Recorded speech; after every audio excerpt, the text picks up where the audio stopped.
a lot of the companies want you to do auto pay. When the paycheck would come in, all of these auto pays were starting to hit. I felt like I was losing control over my own money because so many people or bills were just snatching money out of my account before the paycheck even hit. What's up, YouTube family? Welcome back to the channel. My name is Crystal and this is my channel, Crystal Saves Cash. So we are already into the year of 2025. Today we're going to talk about what do you do when the year has already started. You may, I don't know when you're watching this video, it may be 1 month into the year, 2 months into the year, 3 months into the year, whatever time you are into the year. These are things that you should be doing or should start to do if you want to make your year a prosperous year.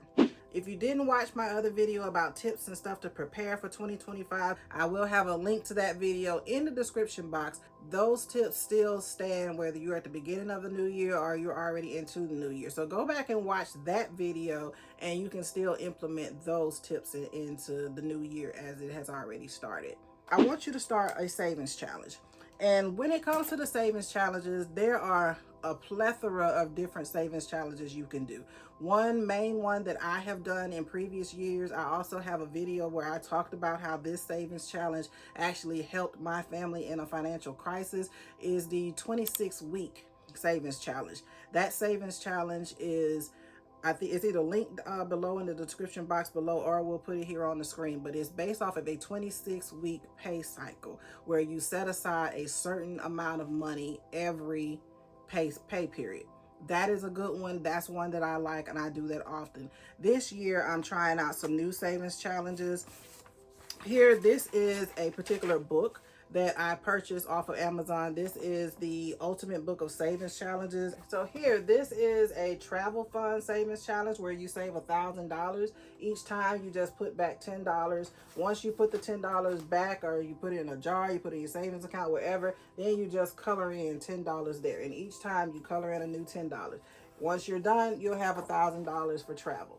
There's other ones in here. Here you have a 100 envelope savings challenge to save $15,000. You've got big ones and you've got small ones. Let's see. How many $10 can you save in 30 days? So this is a book that I purchased off of Amazon. There's a number of different types that you can get. I think it was about $7. Has a bunch of savings challenges. A new challenge that I'm starting this year, this one is called the Penny Savings Challenge. And I have already started this particular challenge, and here is just a lot of the change that I have. So this one starts out with, it's what is it?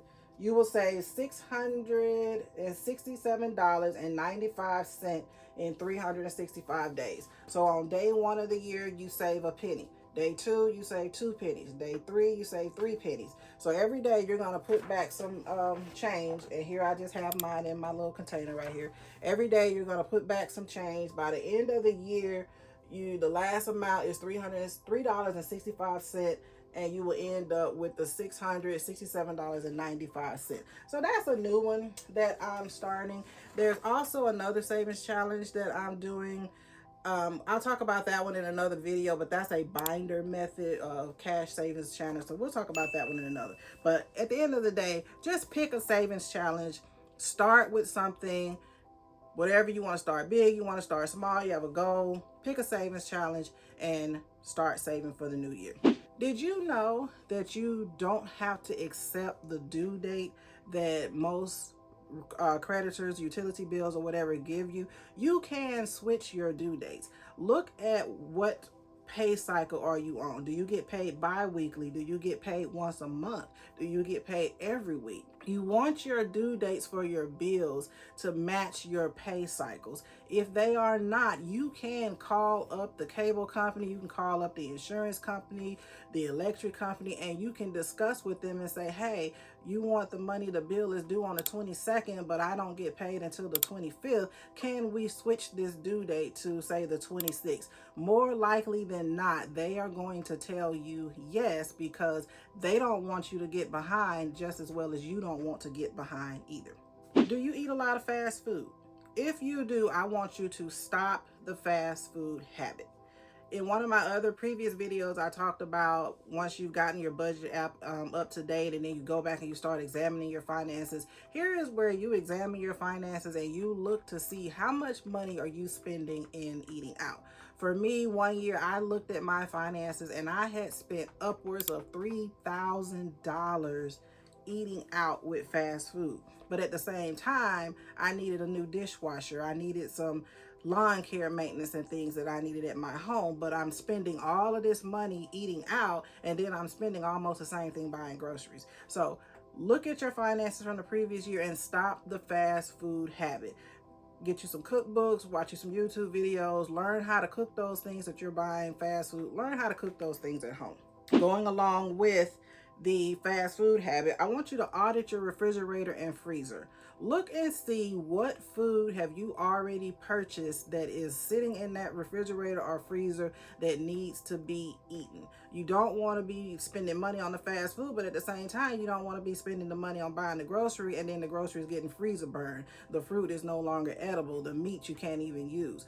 Audit your refrigerator and freezer. If you have to, write everything down, put a list on the refrigerator or the freezer so you see what you have. Start planning meals with those items so that you can eat those items up, not spend additional money on new groceries, eat those items up, and then go and buy new grocery.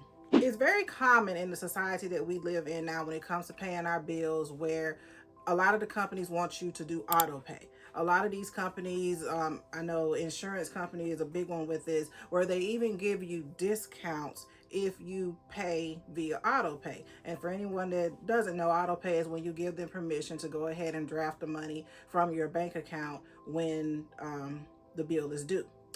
That can be a good thing, but it can also be a bad thing too. And I'll tell you just a little bit of what I experienced with auto pay. There was a time in my life where when the paycheck would come in, all of these auto pays were starting to hit. And it started out with just one, then it became two, then it became three, then it became just countless auto pays. I'm sure you've seen the movie Cinderella. If you've seen that movie Cinderella, there's a scene in that movie where Cinderella's coming down the stairs and she's getting ready to go to the ball. She's got on her gown and everything. And then the stepsisters, they start snatching off beads and ribbons and all of this stuff. And just people are just snatching stuff left and right, left and right. She's spinning around and all of that. And then she's left with this tattered dress. That is what I began to feel like when I had so many auto pays. I felt like I was losing control over my own money because so many people or bills were just snatching money out of my account before the paycheck even hit. After the paycheck hit, then I tried to start writing down the due dates and all of that. So it's like I was losing control over my finances with all of these auto pays. So that's the first thing that I want to do. If you are in that particular situation, stop the auto pays. If they offer you a discount, that discount is not worth it if these auto pays are causing your account to run into NSFs, or you're not having money to even put gas in your car for the next 2 weeks until you get paid. So look at your finances, examine your finances, and if you are in this situation, stop the auto pays so that you can regain control over your own money. That's all I have for you all today. I hope you enjoyed the video content. In the description box, in the comment section, what savings challenge are you going to decide to do? Let me know in the description box and we can talk about it there. I hope you all have a great day. Rate, comment, and subscribe, and I will see you in the next one. Bye-bye.